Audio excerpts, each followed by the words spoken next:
আমাদের গ্রাম বাংলার প্রধান আপ্যায়ন যেন এই পিঠাপুলি।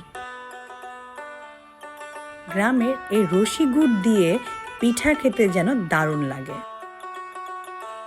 শীতকালে বিকেলবেলার পিঠার আপ্যায়ন যেন এক কথায় অসাধারণ। তার সাথে যদি হয় এমন শুটকি দিয়ে পিঠা, তাহলে তো কিছু বলারই নেই। গ্রামে কারো বাড়িতে বেড়াতে গেলে এই সেমাই পিঠা যেন থাকতেই হবে। আপনাদের গ্রামের ভাষায় এই পিঠাকে কি নামে পরিচিত অবশ্যই কমেন্টস বক্সে একটু জানাবেন। আমাদের গাজীপুরের কাপাসিয়ায় শুটকি ভর্তা দিয়ে এই পিঠার নাম হলো মেরা পিঠা, যেটা প্রথমে ঝাল ঝাল শুটকি দিয়ে খেতে ভালো লাগে, তারপর ভালো লাগে মিষ্টি মিষ্টি এই রসি গুড় দিয়ে। গ্রামে গেলে আপ্যায়নের মধ্যে আরেকটি অংশ হলো এই দুধ চিতই পিঠা।